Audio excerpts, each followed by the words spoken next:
Hello, I'm Stephan Schwartz. It is my pleasure to welcome you to the Schwartz Report. This week, I want to talk about something that seems to be occurring throughout the country, but I'm not sure it's being discussed in the right or the complete way. And I'm speaking here of UAPs, Unidentified Aerial Phenomena, as the government calls them, UFOs, as they're more generally called, and consciousness. Because I think that connection is particularly pertinent to any conversation about this subject.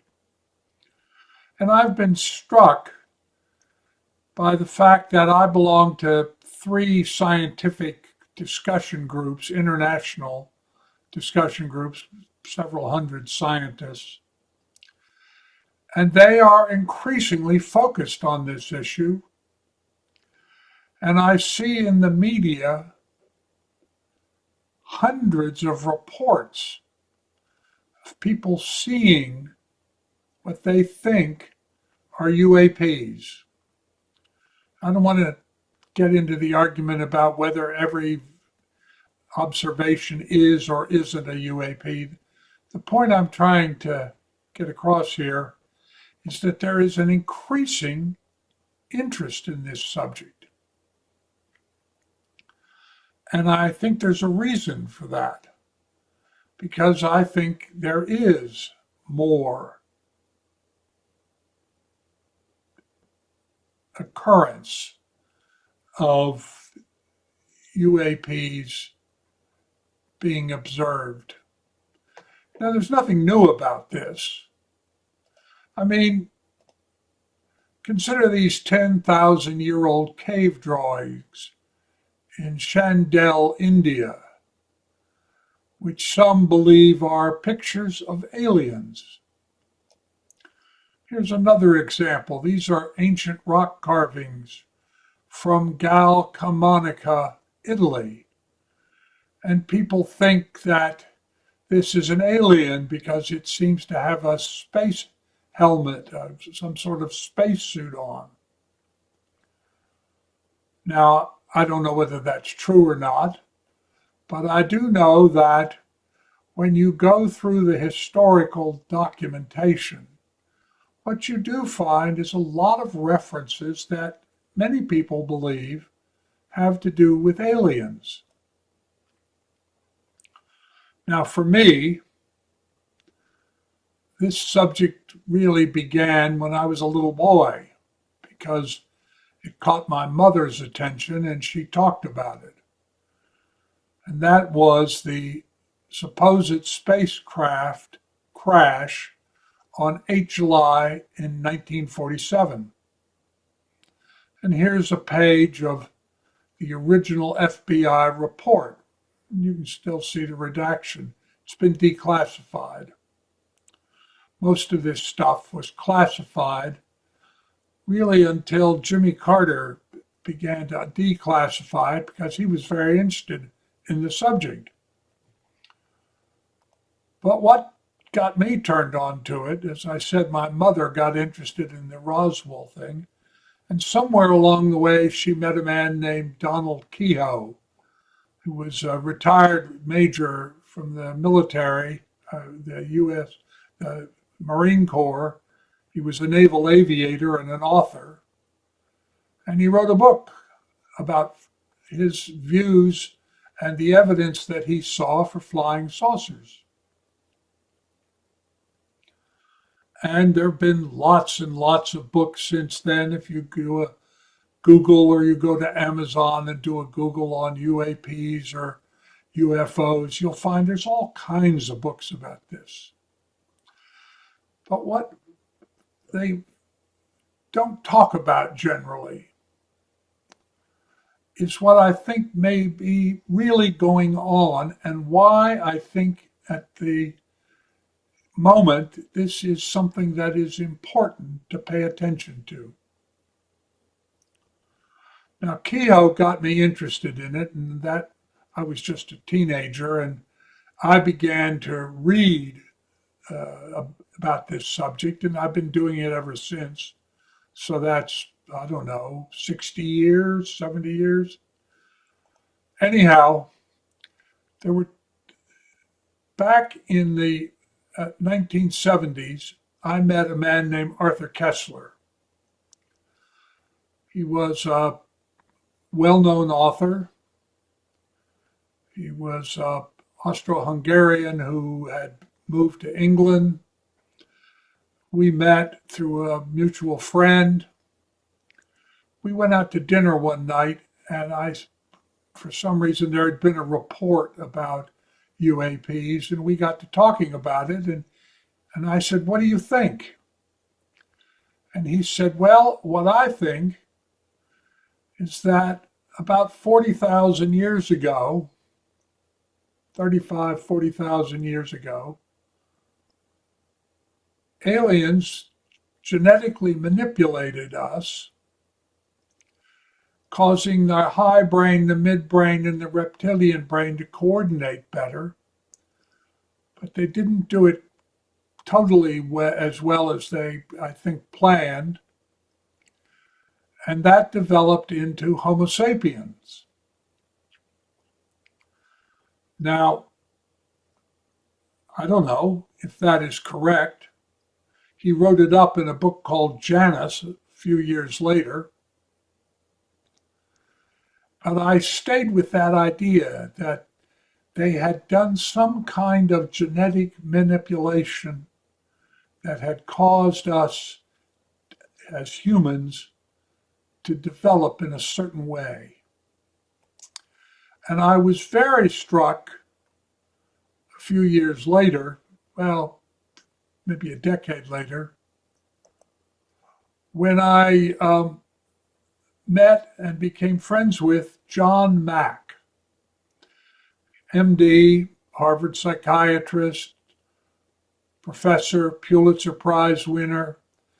But what I met him about and how we got to be friends was that John Mack began to see in the psychiatric reports what he realized were interactions with aliens through abductions. That people claimed that they'd been abducted, and they told a story which had a certain consistency across the people. And he gradually had gotten, at the time that I knew him, he was killed later on in hit by a car. But he said that what really stood out for him was that the abductees, when they talked about being taken aboard spacecraft, that what they said is that they were probed in their genitals, particularly the women.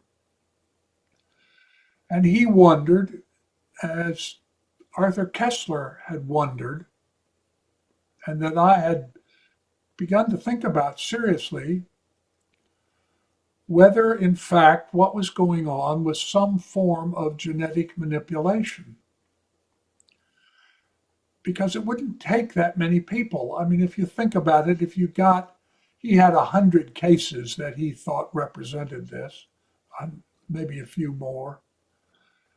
And if those 100 people each had one child or two children, and those children each had children, and this genetic manipulation was a form of gene lining, that is, it was passed on from generation to generation, it wouldn't take very long until you'd made a very substantial impact on humanity.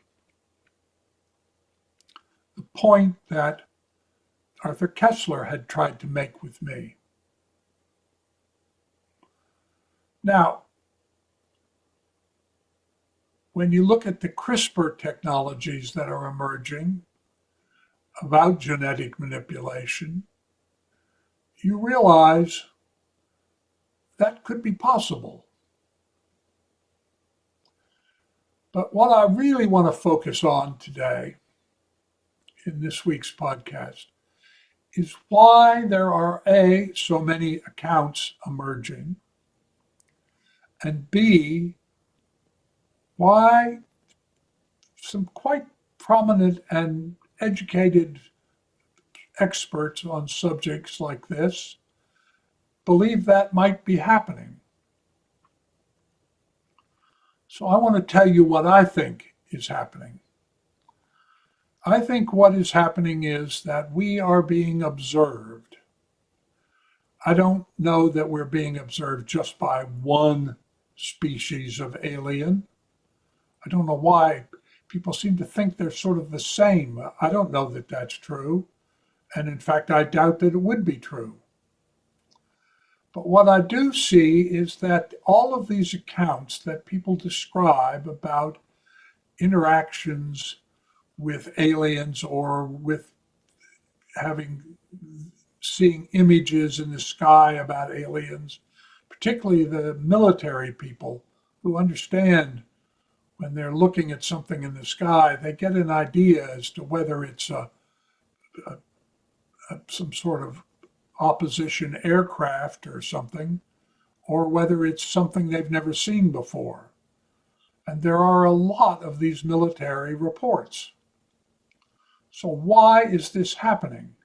And I think the answer is that they are observing us because we are at a crossroads.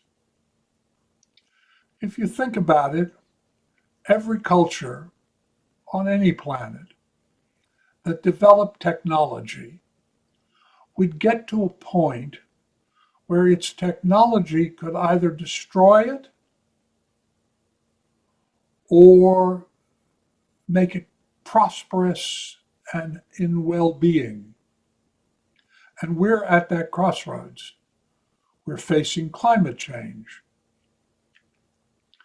We're facing nuclear weapons. We're facing a whole range of technologies which were developed without really thinking about the interaction and the interdependence of all living beings, the matrix of life, of the matrix of consciousness that I have been talking about in almost every podcast. And they're watching us. And they're going to see whether we are going to prosper and create new technologies which foster well-being, or whether we're going to destroy ourselves. I just saw and put in my daily Schwartz report yesterday a report about the increase in CO2. I look at the impact on the rise of the temperature in the oceans and the threat that that poses to breaking down the currents that make so much of humanity possible. We are at such a clear crossroads. So I think what we're seeing with the UAPs and the UFOs, the aliens, is not that they mean us ill. I mean, think about it for a minute. Anybody who could master space travel would have no trouble conquering us. If negative intentions were the reason that we were seeing these UAPs and UFOs, well, they could clearly conquer us, but they're not doing that. The two examples that I cited are that they may be trying to help us genetically by altering our genetics, or that they are just simply observing us like cultural anthropologists observe primitive tribes, as cultural anthropologists in the United States observe primitive tribes in the Amazon, for instance. They're watching us. They're waiting to see the choices we're going to make and whether we are going to make well-being our first priority and acknowledge that consciousness is causal and primary, and that all life is interconnected and interdependent, as I have been describing to you in these podcasts for many weeks now. And the question is, what choice are we going to make? I don't think it's clear yet, but one thing I am clear about is that it gets down to individual choice. We each, as individuals, make a choice. We either do things, choose things, vote for things that foster well-being, not just for us, but for everyone, or we don't. I think they're watching. I think they're waiting. I don't think the outcome is clear yet, but I am clear that it's up to you and me, the people we know, the friends we have. We, as individuals, must choose to foster well-being so that new technologies evolve, so that new ways of living, new ways of being develop. And we choose the path that leads to well-being and not the path that leads to destruction. So I ask you, are you prepared to make those kinds of choices, to make that commitment? I have. My wife has. Many friends of ours have. Will you join us? I hope so. And thank you.